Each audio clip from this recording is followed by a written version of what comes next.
Hey everyone, this is Rohit Chopra here.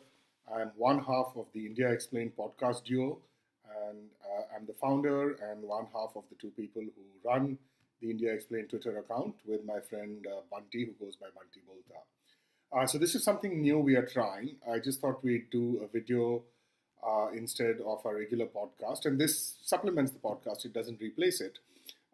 So just bear with me as I try this out, and we may do a bunch of these if this is to your liking. Again, a shout out to our listeners on the podcast. Really grateful for all the support. Thank you very much. This is just going to be me, and then Bunty might do some, and then if we can figure out a way, we'll do some together. So I thought I'd just take this opportunity to talk a little bit about the news in the last few days, or the news this week, so to speak. Lots of stuff happening. I think the big story really is about how Punjab National Bank was scammed of initially 11,000 crores, but then turns out it's 21,000 crores at last count by this jeweler called Nirav Modi, who has been christened Chota Modi to suggest some kind of link with our Prime Minister Narendra Modi ji, which sent Minister Prasad into a kind of tizzy. Minister Prasad, who generally seems to have a kind of soporific air about him, it was sort of almost nice to see a little bit of spark in him. But that's kind of beside the point. The main thing is just the massive scale of the scam and the ease with which it was carried out. A number of people have mentioned the difficulty in engaging in even a simple basic transaction with an Indian bank. And I know this because as someone who's the proverbial NRI, I have to do a lot of paperwork in dealing with an account. And this time I had to shut an account. And it was amazing how much work it was just shutting a simple account down and taking out the little bit of money that I had in this. But what happens is that this guy essentially gets Punjab National Bank to write a kind of letter saying that they would make a third party that he borrowed from another foreign bank whole. A quick shout out to Deepak Shenoy of Capital Mind India, did a wonderful explainer on it. Uh, Also, shout out to Suchita Dalal, who's a business and finance journalist and a superb journalist. And she's pointed out that there are some other defaulters who, like Nirav Modi, were seen next to Mr. Narendra Modi in Davos. And one of them, I believe, is one of the Ruya brothers. I don't remember the exact name. Sorry, but he's on the hook as well for really a bunch of money. Now, the BJP is in damage control mode, and they're trying to suggest that a couple of things. One, that these loans were made, or these commitments, or these guarantees, or letters of undertaking, or LOUs, whatever they're called, they were basically made in the Congress era, in the UPA era, and that's not true. Uh, they're also trying to distance themselves from both Nirav Modi and distance Mr. Narendra Modi from Nirav Modi and from Mehul Choksi, who Modi is related to, Nirav Modi is related to, I think he's his uncle, who's also involved and implicated in the scam. The long and short of it, though, is that, and they are also suggesting, sorry, that, you know, there were a bunch of people at Davos and Mr. Modi just happened to be standing next to them, which is kind of hard to swallow because he's the Prime Minister of India. And you can just imagine what kind of insane security clearance and vetting must be required for someone to be even within the same photo frame as him. And this is someone who was part of the business delegation that accompanied him to Davos.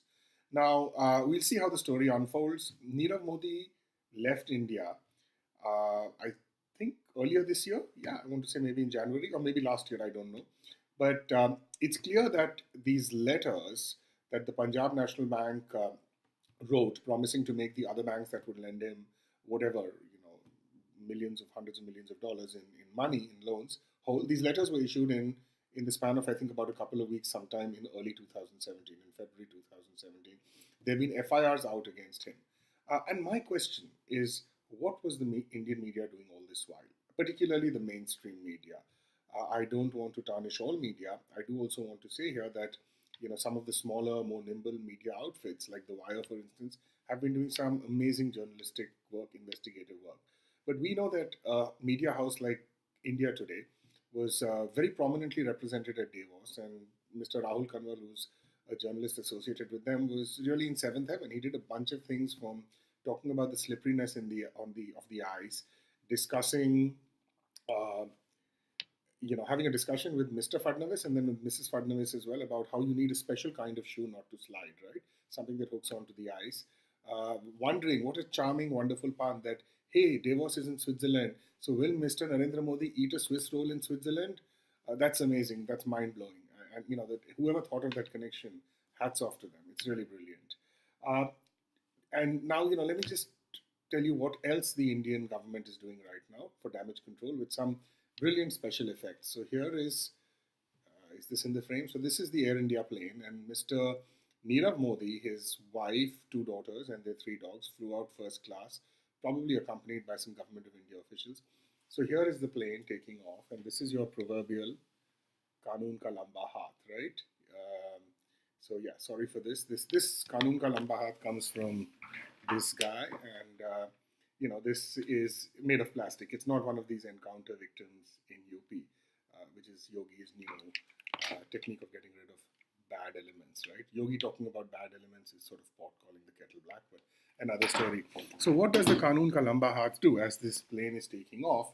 Much after it's taken off, the Kanun ka lamba haath, is it even going after Nirav Modi? No, it's going after, and again, sorry about this. This is all I have. This is from my son's Minecraft collection, Mr. Robert Vadra, ably assisted by Republic, the news organization, which is commending Mr. Narendra Modi at this time for doing a fantastic job of going after all defaulters. Karti Chidambaram, Lalit Modi, I believe, Nirav Modi, and who else? Robert Vadra. Now, Vadra has, the cases against him have been going on for a while. The BJP government's been in power for a long time, but of course, strategically, it has to kind of come up now.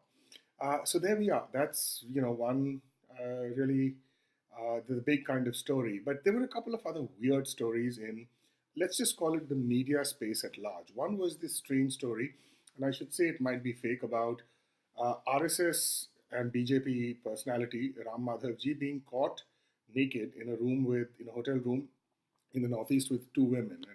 And we know there's some elections coming up there, right? This was on some site I didn't know about, and a lady called Sadhvi Khosla, who's ex-BJP or used to be an official in the BJP, tweeted about it. So, to borrow a phrase from Madhu Kishwar, if it is true, it would be very shocking. Actually, it wouldn't be that shocking, consenting adults and all of that, but it would be shocking because the RSS, is of course very hypocritical or is very moralistic about matters of personal choice, sexuality, consent, and the like. Anyway, since then the story's been taken down. A number of sites have mentioned that. I think the Quint has mentioned that the entire portal has been taken down. And there were some other details in the story about how some militants came in and they held him hostage, and they forced him to perform certain acts, which is obviously like not cool.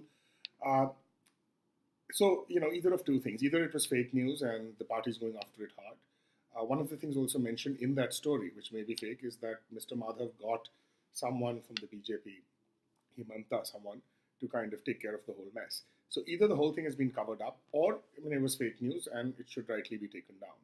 But if it's fake news, I'll be very disappointed. Not because I'm a BJP critic, and not because I take any kind of salacious pleasure in this story. Again, consulting adults. But I'd be disappointed because this is the first incident I can remember in a long, long, long time when anyone associated with the RSS or the BJP generally did not do something that humiliated, targeted, tarnished, abused, or vilified a minority or an Indian group that was critical of their policies. This was just Ram Madhav. This would have been someone from the BJP RSS just engaging in something of their own accord. So, that's my 2 cents on that. And then, a third story, which I'll just talk about, is basically this thing called Bobby Gate, and this is some like weird stuff that's been. Sorry. जब आदमी को चाहे नमक की रोटी मिले but अपने घर में मिले उससे फायदा क्या है उससे तो इमेज भी डाउन हो जाती है ना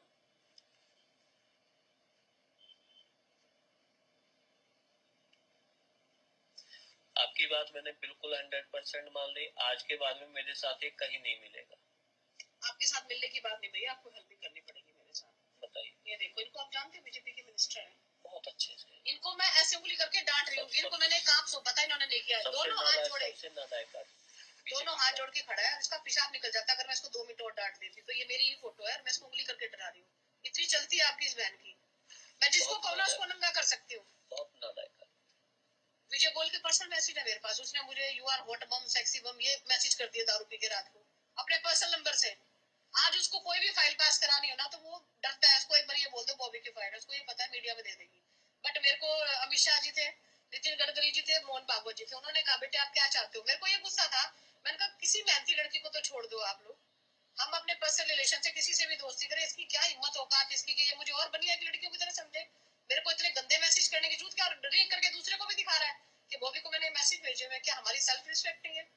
तो उस टाइम में प्रदेश अध्यक्ष थे, उसी टाइम हटा दिया था इसको प्रदेश अध्यक्ष की पोस्ट से। मेरे को बोला कि आप मीडिया में आकर, मैं इतनी गंदी नहीं हूँ, हम बहन भाइयों को भी परिवार में झगड़ा होता है कि हम उसको बात थोड़ी हाईलाइटेड करते हैं, मैं जिंदगी भर कभी मीडिया में नहीं दूंगी मैसेज। 3-3 करोड़ की आज भी ऑफर आई हुई कांग्रेस की तरफ से कि वो मैसेज दे दो बस, बट मुझे पता है मैं इस परिवार। All right, so this is something that this lady Bobby G, has implicated several BJP personalities. I think this might be VK Singh or maybe Vijay Goel as well. I'm hearing these names going around on Twitter, and then I've seen a bunch of other stuff where people are saying that this is the particular scene she's referring to. But the long and short is, she's saying that there are some BJP political leaders who are getting drunk and sending lewd messages to her. Lots of interesting stuff going on there. The fact that the Congress has offered her 3 crores to make this public. Nitin Gadkari, Mohan Bhagwat of the RSS also said that they would, they asked her what she wanted to sort of be quiet about this.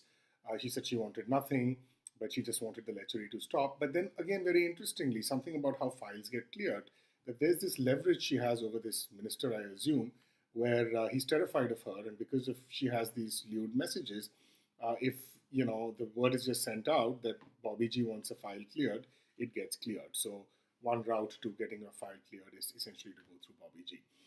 This is now called Bobbygate. Is this to divert from the Nirav Modi scandal, or is this another scandal to complement it? We don't know. But anyway, these were just 3 stories that I thought I'd share in this new format. And this is just something again with devastating special effects, what one might call just another week in the Indian news.